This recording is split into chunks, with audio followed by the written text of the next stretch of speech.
another banger, yes, and I got a banger in my hand. But look, bro, what happened to every player ranked above Caitlin Clark in high Caitlin school? Clark might have been the #1 I pick ain't in the gonna lie. WNBA draft, but did you know she was underrated in high school? Caitlin Clark was ranked the 7th best player in the country in the 2020 Underrated? high That's not school underrated, recruiting first class. of all. So let's talk about But the 6 players was ranked 7 ahead of though? her, who I they didn't know are, that. what happened to them, and where they are now. Starting off with the #1 prospect, Paige Beckers. Oh, yeah, Paige the was original number one in media her darling class. who was considered a generational reached- guard prospect. Paige was a child prodigy who was playing for the high school varsity team while in 8th grade. In high school, she Damn. raked up multiple accolades. She was Minnesota's Gatorade Player of the Year as a sophomore. She was the first second-year player to win Metro Player of the Year in 34 years. Then as a junior, she won a state championship, leading her school to a 32-0 record. Damn. And after averaging She was 24.4 points, 5.1 assists, 4.9 rebounds, and an insane 4.6 steals per game, she was one of the 3 finalists for National Player of the Year. She was By the hooping, time bro. of her senior year, the hype was real. Paige Beckers became the first female high school basketball player to be featured on the cover of Slam magazine. She won Gatorade Player of the Year, Naismith Prep Player of the Year. Damn, she she was won Minnesota everything. Miss Basketball and finished as her school's all-time leading scorer in points, assists, and steals.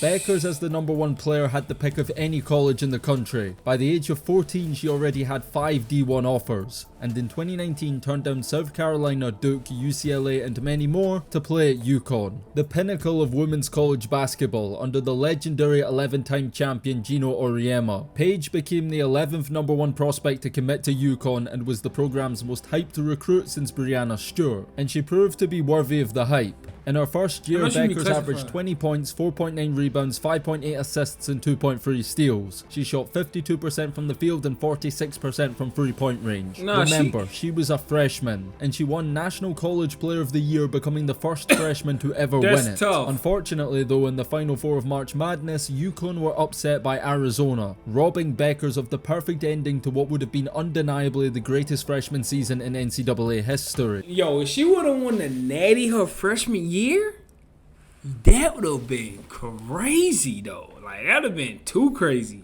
As a sophomore, Beckers dealt with some injuries, and as a result, her production took a bit of a hit. She played in just 17 games, but did return in time for March Madness. UConn made the Final Four again, though this time lost in the championship game to Aaliyah Boston and South Carolina. But that summer, the trajectory of Beckers' entire career changed. She tore her ACL during a pickup game and was forced to redshirt the season. It was this year when the Caitlin Clark effect became a thing. Beckers had to watch from the sidelines as the Iowa point guard took the nation by storm. Beckers would have her opportunity for redemption though, as she returned for the 2023-24 season. Paige returned better than ever. She averaged 21.9 points, 5.2 rebounds, 3.8 assists, and 2.2 steals. She carried UConn back to the Final Four with 28 points, 10 rebounds, and 6 assists against USC and Juju Watkins, leading up to a Final Four showdown with Iowa. Paige Beckers had her opportunity to face Caitlin Clark, and fans would get to see the top 2 guards in the nation face off against each other on the biggest stage. In a controversial game, despite Beckers' 17 points, it was Caitlin Clark in Iowa that took the W, and yet again UConn were eliminated. At the end of the season, most of the top players in Beckers' class declared for the WNBA draft. But seeing as she'd redshirted a season and had unfinished business at UConn, Paige decided to return for another year. The pressure is on now. She doesn't want to be the only UConn star to never win a national championship. She'll have another chance to win it this year, but this will be her last chance. Because a year from now, Paige Beckers will likely be the #1 pick in the 2025 WNBA draft, and while Caitlin might have stolen her shine for now, Paige Beckers still has the potential to be an all-time great women's basketball player, and her rivalry with Caitlin Clark isn't over.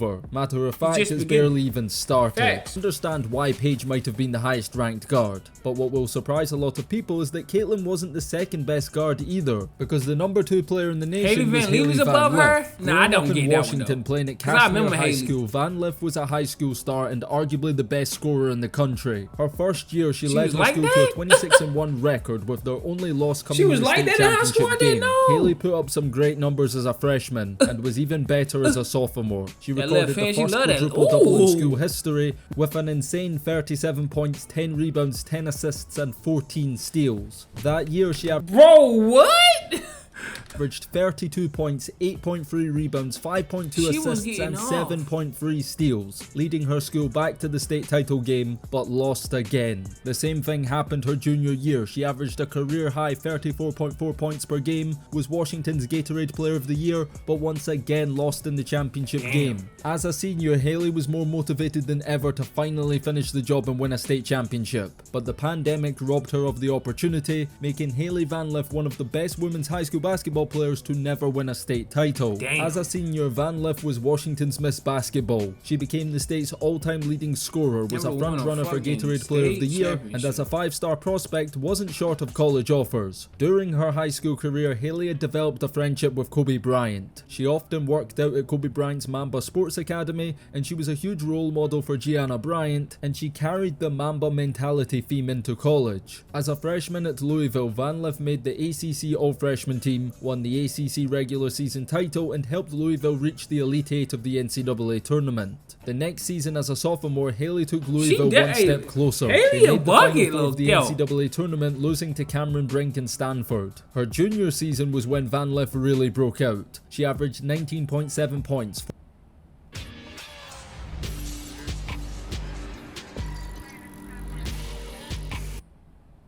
4.5 rebounds, 3.5 assists and 1.5 steals. And in March Madness, she took her game to another level, with 4 consecutive 20-point games, leading the Cardinals to the Elite Eight, where they ran into Iowa and Caitlin Clark. This was a highly anticipated matchup, and Van Lith dropped 27 points, but that wasn't enough to beat the eventual runners-up. Despite being on pace to become Louisville's all-time leading scorer, Van Lith shocked the basketball world by entering the transfer portal, joining the national champions LSU. This made the Tigers look like a super team, adding one of the best guards in the country to a team that had just won the title. She was the top-ranked transfer in the nation, but this decision was a disaster. Hailey Van Lith did not fit in at LSU, she was benched throughout the season and put up the worst numbers since her freshman year. This jeopardized her WNBA career. This was the number 2 recruit in the nation who was supposed to be a lottery pick, and in her senior season when she was supposed to dominate, she was the worst version of herself. And on the biggest stage versus the Iowa Hawkeyes in the Elite Eight, Caitlin Clark went off for 41 points. On her Haley had just 9 points on 2 of 10 shooting, but the humiliation didn't stop there. Haley was chosen to represent Team USA in the 3v3 tournament at the Paris Olympics, and there they lost to Spain and the US had to settle for a bronze medal. It's been a tough summer for Van Lith, but her story is far from over. She's recently transferred to TSU, where she'll have a bigger role and be able to focus on basketball again. And there she'll be hoping to re-establish herself as a lottery pick and be selected as one of the top picks in the 2025 WNBA draft. But in terms of the Caitlin Clark comparison, the gap has never been bigger than it is right now. Next up at number 3, we have the number 2 pick in this year's WNBA draft, Cameron Brink. She started playing basketball after being invited to a camp held by her godfather from Charlotte, North Carolina. His name's Del Curry, one of the greatest shooters in NBA history, whose son you might have heard of. Cameron Brink picked up the sport late and quickly realized she was always meant to play basketball. She won state titles in her first 2 years of high school and was Oregon's Gatorade Player of the Year back-to-back years. After transferring to Mountainside High School, Cameron dominated her senior year, averaging 19.7 points, 13.2 rebounds, 3.1 assists, 2.5 steals and 2.5 blocks. She was a Swiss Army knife who could do anything on a basketball court. But she was also an elite volleyball player. Cameron Brink helped her team win its first state championship in volleyball and could have pursued a pro career in that sport too. But as a 5-star recruit and one of the best players in the country, Brink decided to focus on basketball and she could have gone anywhere to play in college. 2 options stood out to her in particular. She could stay home in Oregon or go to UConn and play alongside Paige Beckers. The Huskies is always a safe bet for our top recruits. You get to be a part of the most successful program and position yourself to win college titles. And that's why it was such a major shock when Brink chose to play at Stanford instead for more academical reasons than athletic. Weirdly enough, the sporting side worked out too, because Cameron Brink was a standout from day one. She averaged 9.9 points, shot 58% from the field, along with 6.6 rebounds and 2.8 blocks per game. She led the entire NCAA in blocks. She was Pac-12 Defensive Player of the Year. And it gets even better, because in March Madness, Brink led Stanford to the national championship game and won the title for the first time in school history. She had an impact in the final too, with 10 points, 6 rebounds and 3 blocks and a crazy 1-point win over Arizona. But despite winning the championship as a freshman, she was only getting started, and Cameron Brink continued to dominate throughout her college career, leading them back to the Final Four as a sophomore. This time though, they lost to UConn. As a junior, Brink was National Defensive Player of the Year after averaging 3.5 blocks per game, becoming the program's all-time leader in blocked shots. That summer, she played with Team USA at the FIBA 3v3 World Cup. She won a gold medal and was tournament MVP, leading the competition in points and blocks again, making Cameron Brink a champion at the high school, international, and collegiate level. And her senior year, she played the best basketball of her career, averaging an insane 3.7 blocks, along with 17.4 points, 11.9 rebounds, and 2.8. She averaged 17 points, 11 rebounds, 2 points, bro.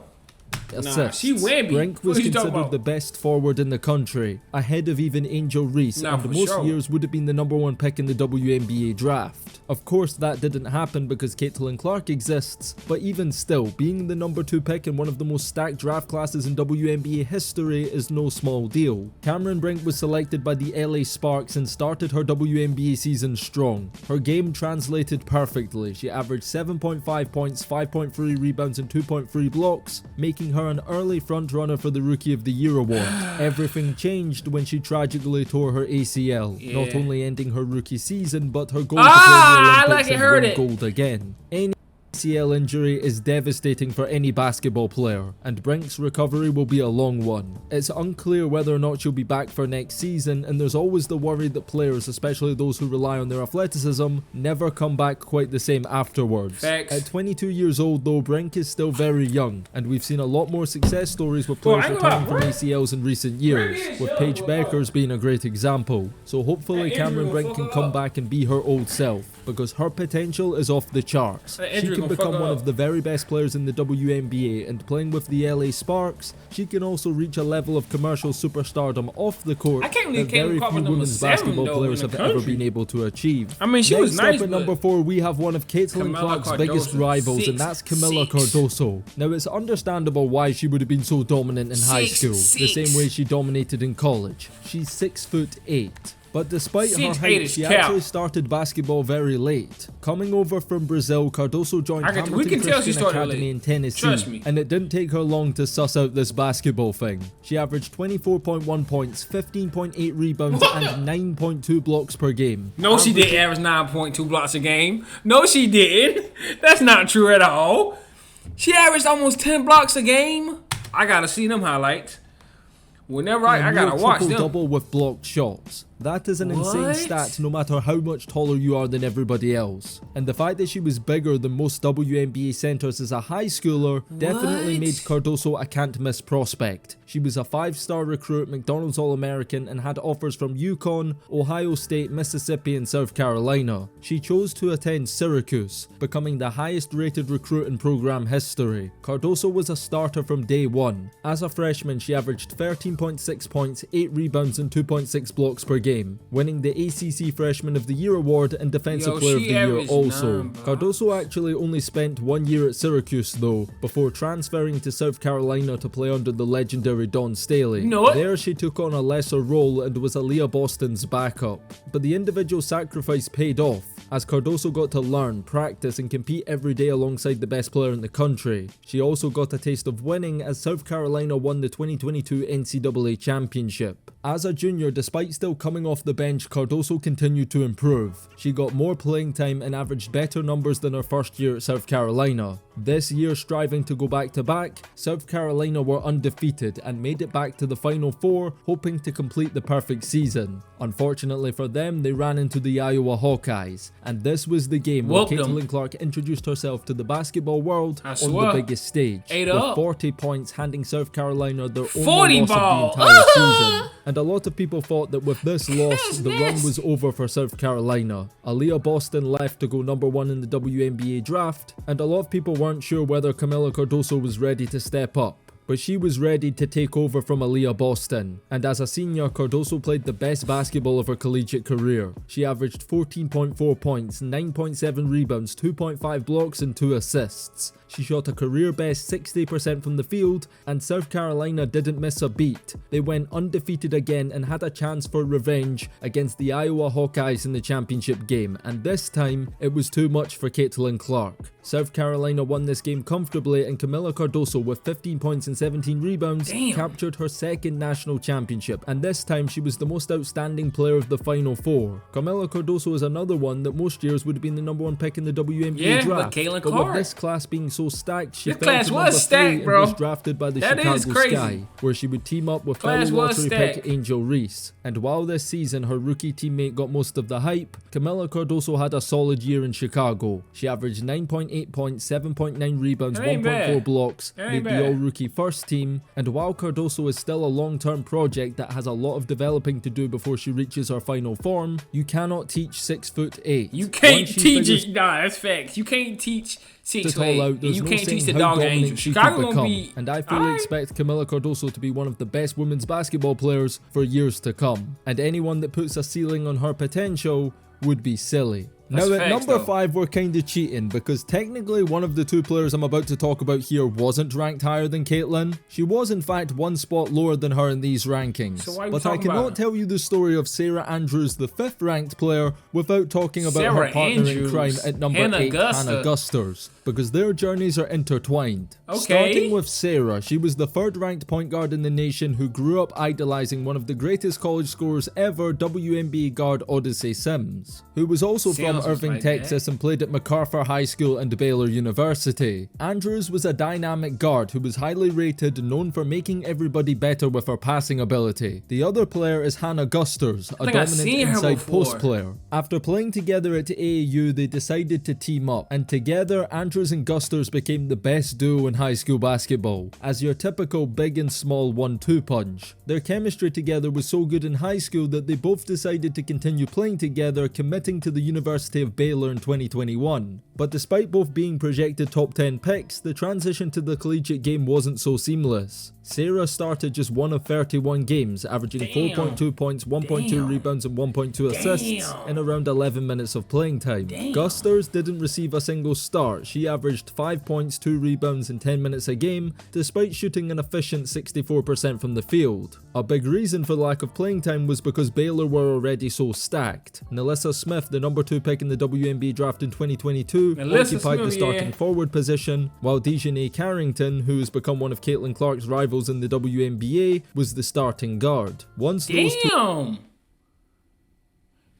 oh, so they was dating in college. Okay. Pro, the plan at Baylor was for the MacArthur High School duo to take on bigger roles and showcase their great chemistry together. But that just never worked out. Hannah Gusters grew impatient, so she transferred to Louisiana State, and for the first time the duo was separated. For Sarah Andrews, sticking it out at Baylor was the right decision. As a sophomore, she played almost 30 minutes a night, averaged 11.1 points, 4.5 assists and 2.9 rebounds. Hannah Gusters learned that the grass wasn't greener elsewhere. She ended up in a similar situation at Louisiana State as she did at Baylor, averaging around 15 minutes a game and putting up similar numbers as her freshman year. Gusters redshirted her junior year, transferring again to Oklahoma State.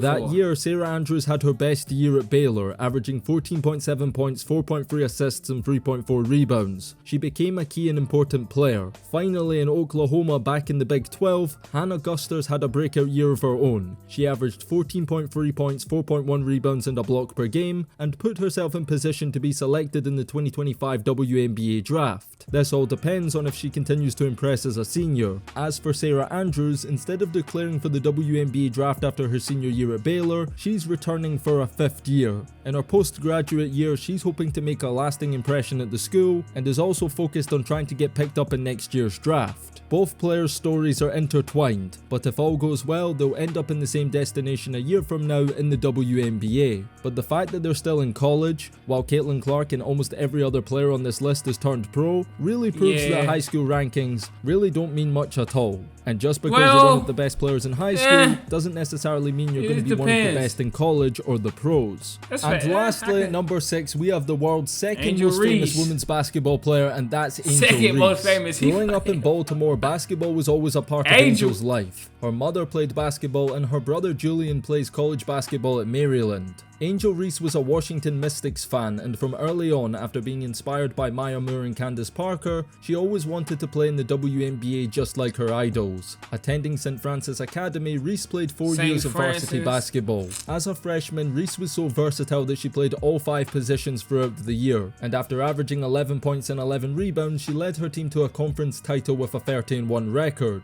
Her sophomore year in high school, she averaged 17.6 points and 12.1 rebounds, leading her team to another conference championship. She continued to shine in her junior year with insane averages of 22.6 points and 19.3 rebounds. The best numbers of her high school career. Oh, she looked at her and said, she was just as dominant. Nah, Angel was growling in high school. And she left the school having accumulated a total of 1,720 points and 1,250 rebounds. She left the school as one of St. Francis's all-time greats, and her jersey was retired by the school. As a 5-star prospect and arguably the best wing in the 2020 draft class, Reese had over 24 D1 offers. She was very close to going to Syracuse, USC in South Carolina, but ultimately decided to stay home and attend Maryland. As the hometown hero, Reese had a strong start to her college career, averaging a solid 10 points and 6 rebounds in 15 minutes per game as a freshman, helping Maryland win Big Ten regular season and tournament titles. She started to break out in the NCAA tournament with 19 points against Alabama before losing to the underdog Texas in the Sweet 16. Angel Reese became a starter as a sophomore in what she described as her redemption year, and this was when she became a star, making the Big Ten all-first in defensive teams while leading Maryland to a 4th seed and back to the Sweet 16 of the NCAA tournament.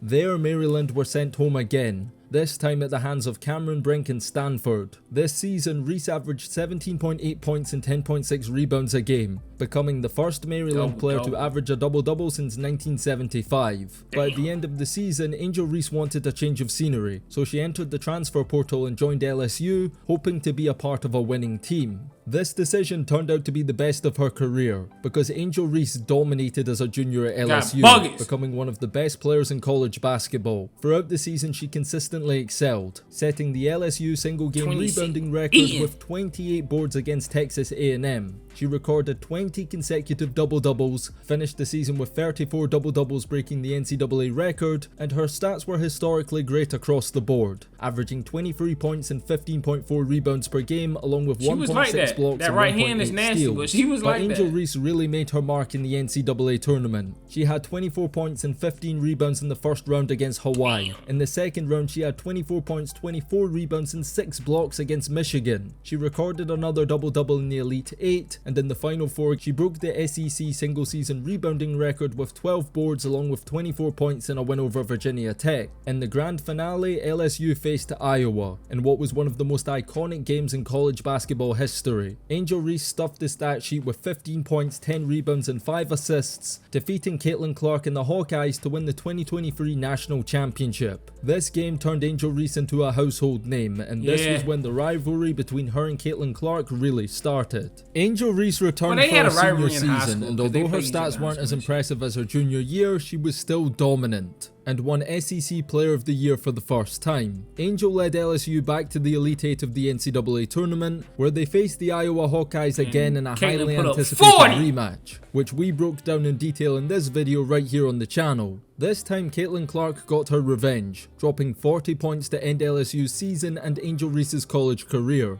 Despite the loss, Angel was one of the better players in this game, but her 17 points and 20 rebounds weren't enough. Angel Reese then declared for the WNBA draft, but despite being one of the best college players, many scouts doubted that her game could translate to the pros, and that's why she fell to the 7th pick, where the Chicago Sky picked her up. Angel Reese quickly proved her doubters wrong in the WNBA. She was dominant and continued her rivalry with Caitlin Clark into the pros. For months she was in the Rookie of the Year discussion, winning Rookie of the Month in June and even making the All-Star game as a rookie. Angel Reese was historically great. She surpassed her idol Candace Parker's record for the longest double-double streak in league history. She became the first rookie to ever record a double-double in the All-Star game, and she even broke the WNBA single-season rebounding record. Angel Reese's rookie season was cut short through injury, but she still left a mark, finishing second in Rookie of the Year voting after averaging 13.6 points and a league-high 13.1 rebounds per game. Angel Reese is undoubtedly one of the best young players in the WNBA. She has the potential to be an all-time great and is going to dominate the league for years to come. She is somebody who has proven people wrong every step of the way and will likely continue to do so throughout her pro career. And then at number 7 we have Caitlin Clark, who at this moment in time is quite undeniably the best player in this class.